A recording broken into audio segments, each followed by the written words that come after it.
يا أيها الذين آمنوا اذكروا الله ذكرا كثيرا وسبحوه بكرة وأصيلا۔ اے اہل ایمان، اللہ کا بہت ذکر کیا کرو اور صبح اور شام اس کی پاکی بیان کرتے رہو۔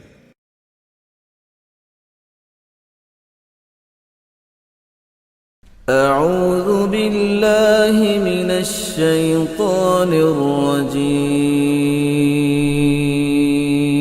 پناہ مانگتا ہوں میں اللہ کی شیطان مردود سے۔ بسم اللہ الرحمن الرحیم۔ شروع اللہ کا نام لے کر جو بڑا مہربان نہایت رحم والا ہے۔ فَإِنْ عَصَوْكَ فَقُلْ إِنِّي بَرِيءٌ مِّمَّا تَعْمَلُونَ وَتَوَكَّلْ عَلَى الْعَزِيزِ الرَّحِيمِ الَّذِي يَرَاكَ حِينَ تَقُومُ وَتَقَلُّبَكَ فِي السَّاجِدِينَ إِنَّهُ هُوَ السَّمِيعُ الْعَلِيمُ هَلْ أُنَبِّئُكُمْ عَلَى مَن تَنَزَّلُ الشَّيَاطِينُ تَنَزَّلُ عَلَى كُلِّ أَفَّاكٍ أَثِيمٍ يلقون السمع وأكثرهم كاذبون والشعراء يتبعهم الغاوون ألم تر أنهم في كل واد يهيمون وأنهم يقولون ما لا يفعلون إلا الذين آمنوا وعملوا الصالحات وذكروا الله كثيرا وانتصروا من بعد ما ظلموا وسيعلم الذين ظلموا أي منقلب ينقلبون۔ نحمده ونصلي على رسوله الكريم،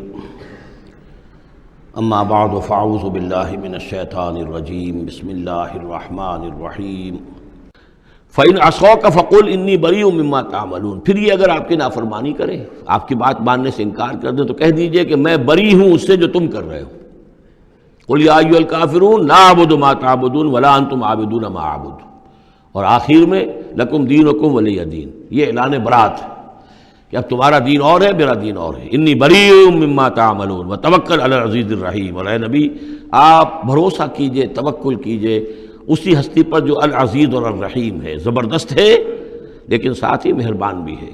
الذی یراک حین تقوم، جو دیکھتی ہے آپ کو وہ ذات، اللہ جو ہے وہ دیکھتا ہے آپ کو جب کہ آپ کھڑے ہوتے ہیں۔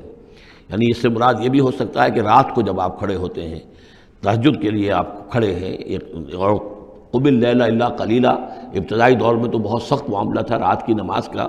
والذی یراک حین تقوم، تو جب آپ کھڑے ہوتے ہیں ہماری جناب میں تو ہم آپ کو دیکھتے ہیں، آپ ہمیں نہیں دیکھتے لیکن ہم آپ کو دیکھتے ہیں۔ لا تدرکہ الابصار یدرک الابصار، وہ ابصار کو پا لیتا ہے۔ لا تدرکہ الابصار، ابصار نگاہیں جو ہے اسے نہیں پا سکتی، وہ نگاہوں کو پا لیتا ہے۔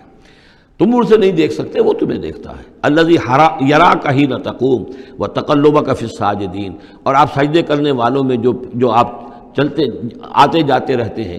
رات کے وقت حضور کا یہ معاملہ بھی ہوتا تھا کہ آپ خود جاتے بھی تھے، مسلمانوں کے گھروں کے پاس سے گزرتے تھے جو بھی کہیں تھے اہل ایمان، اور آپ وہاں دیکھتے تھے کہ کون کون جو ہے وہ رات کی نماز پڑھ رہا ہے۔ وَتَقَلُّبَكَ فِي السَّاجِدِينَ إِنَّهُ هُوَ السَّمِيعُ الْعَلِيمُ، یقیناً وہ سب کچھ سننے والا اور جاننے والا ہے۔ هَلْ أُنَبِّئُكُمْ عَلَىٰ مَن تَنَزَّلُ الشَّيَاطِينُ، کیا ہم تمہیں بتائیں اے وہ لوگوں جو یہ کہہ رہے ہو کہ یہ کوئی جنات نے نازل کر دیا ہے قرآن، کوئی خبیث روحیں ہیں کہ جو لا رہی ہیں محمد کے پاس۔ هل انبئکم علی من تنزل الشیاطین، کیا ہم تمہیں بتائیں کہ یہ شیطان جو ہیں یہ کن پر اترتے ہیں؟ تنزل علی کل افاک اثیم، یہ تو اترا کرتے ہیں ان لوگوں پر جو جھوٹے اور گناہگار ہوں۔ ظاہر بات ہے کہ کل ہم جنس باہم جنس پرواز، تو جو لوگ خبیث ہوتے ہیں، خبیث جو تو خبیث کی طرف ہی وہ آئیں گے۔ اگر یہ لوگ جو ہیں شیاطین جن ہیں تو انسانوں میں سے بھی انہی کے ساتھ ان کا رابطہ اور تعلق ہوگا جو خود بھی اپنے کردار کے اعتبار سے بہت پستی کے حامل ہیں۔ تنزل علی کل افاک اثیم یلقون السمع واکثرهم کاذبون، وہ کچھ سنی سنائی باتیں لا کر القاء کرتے ہیں اپنے عاملوں کے کانوں میں، لیکن اکثر وہ جھوٹی ہوتی ہیں۔ وَالشُّعَرَاءُ يَتَّبِعُهُمُ الْغَاوُونَ۔ ایک اور خیال یہ تھا کہ شاید محمد نے شعر کہنے شروع کر دیے ہیں، یہ شاعری ہے جو قرآن کی شکل میں وہ پیش کر رہے ہیں۔ دیکھو شاعروں کا کردار کچھ اور ہوتا ہے، محمد کا کردار کچھ اور ہے۔ وَالشُّعَرَاءُ يَتَّبِعُهُمُ الْغَاوُونَ۔ شاعروں کی پیروی کرنے والے تو اکثر و بیشتر وہ لوگ ہوتے ہیں کہ جو بے راہ ہوتے ہیں۔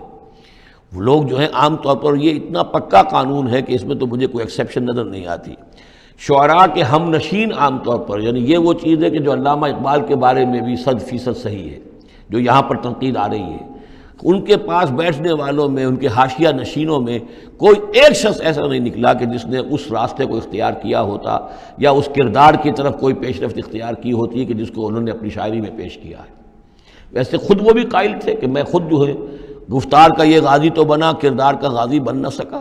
اقبال بڑا اپدیشک ہے، من باتوں میں موہ لیتا ہے، تو یہ بات تو ہے اپنی جگہ پر، تو لیکن اگرچہ اقبال کا معاملہ علیحدہ ہو جائے گا، بہت سے اعتبارات سے وہ بہت مختلف ہے، لیکن عام طور پر شاعروں کا جو معاملہ ہے، اسی لیے قرآن مجید میں سورہ یاسین میں آپ دیکھیں گے ما علمناہ الشعر وما ينبغی لہ، ہم نے اپنے اس بندے محمد کو صلی اللہ علیہ وسلم شعر کہنا سکھایا ہی نہیں، اور یہ ان کے شایان شان ہی نہیں ہے، یہ گھٹیا کام ہے، حضور کے مرتبے سے بہت فروغ ہے۔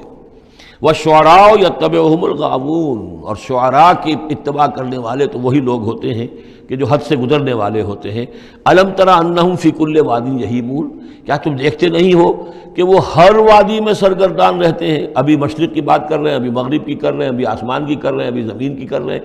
شاعر جو ہے اس کا معاملہ غزل کا ایک شعر کسی رنگ کا ہے، دوسرا شعر کسی رنگ کا ہے۔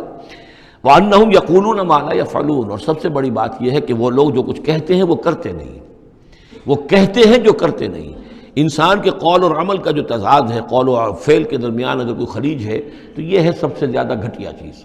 انسان وہی بات کہے جو کرتا ہو، اور وہی لوگوں سے کہے کہ جو خود جس پر عامل ہو، تو اس کے اندر جو ہے صحیح نتیجہ نکلتا ہے۔ وَأَنَّهُمْ يَقُولُونَ مَا لَا يَفْعَلُونَ، ہاں اس میں استثناء کیا گیا ہے، إِلَّا الَّذِينَ آمَنُوا وَعَمِلُوا الصَّالِحَاتِ، سوائے ان کے جو ایمان لائیں اور نیک عمل کریں، وَذَكَرُوا اللَّهَ كَثِيرًا، اور پھر ذکر کثیر کی مداومت کریں۔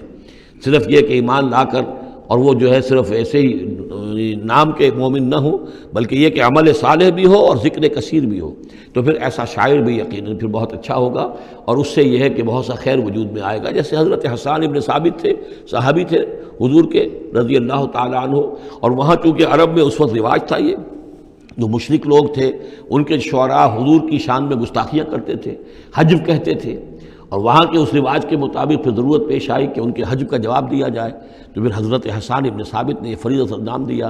دربار نبوی کے وہ شاعر تھے، اور یوں سمجھیے کہ سب سے پہلے نعت کہنے والے حضرت حسان ہیں رضی اللہ تعالیٰ عنہ۔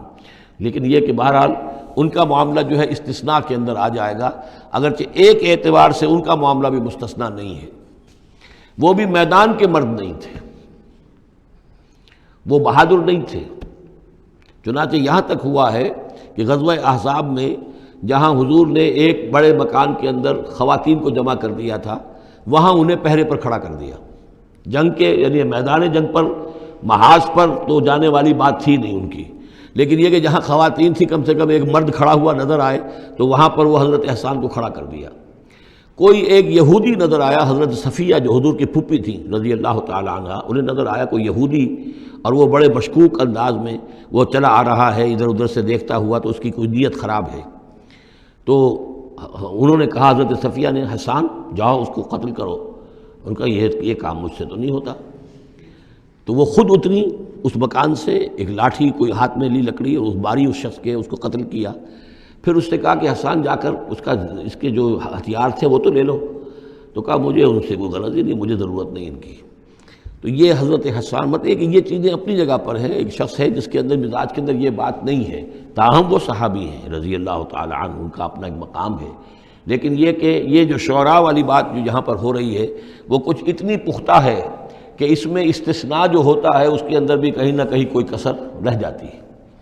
وَالشُّعَرَاءُ يَتَّبِعُهُمُ الْغَاوُونَ أَلَمْ تَرَ أَنَّهُمْ فِي كُلِّ وَادٍ يَهِيمُونَ وَأَنَّهُمْ يَقُولُونَ مَا لَا يَفْعَلُونَ إِلَّا الَّذِينَ آمَنُوا وَعَمِلُوا الصَّالِحَاتِ وَذَكَرُوا اللَّهَ كَثِيرًا وَانتَصَرُوا مِن بَعْدِ مَا ظُلِمُوا، اور وہ بدلہ لیں اس کے بعد کہ ان پر ظلم کیا گیا ہو، یعنی حجب کہی گئی ہے کفار کی طرف سے حضور کی، تو اب وہ بدلے میں حجب کہہ رہے ہیں اور حضور کی طرف سے مدافعت کر رہے ہیں، تو یہ بھی جیسے کہ حضور نے فرمایا کہ جیسے مسلمانوں کے تیر اور تلوار جو ہیں وہ یعنی کفار اور مشرکین کے لیے نقصان دہ ہیں، اس سے بھی زیادہ جو ہیں حسان کے جو اشعار ہیں وہ ان کے دلوں کو پست کرنے والے ہیں۔ تو اپنی اپنی جگہ پر ہر چیز کی اہمیت ہے۔ وَسَيَعْلَمُ الَّذِينَ ظَلَمُوا أَيَّ مُنقَلَبٍ يَنقَلِبُونَ، اور ان قریب جان لیں گے یہ لوگ، یہ ظالم، یہ مشرک، یہ کافر، یہ گناہگار کہ اونٹ کس کروٹ بیٹھتا ہے۔ یہ تو محاورہ ہوا کہ کس کروٹ وہ بیٹھتے ہیں یا الٹتے ہیں، یعنی ابھی انہیں نظر نہیں آ رہا ہے، لیکن ان قریب وہ وقت آ جائے گا کہ وہ جو حشر جو ان کا قرآن مجید میں بیان ہو رہا ہے وہ ان کی نگاہوں کے سامنے ہوگا۔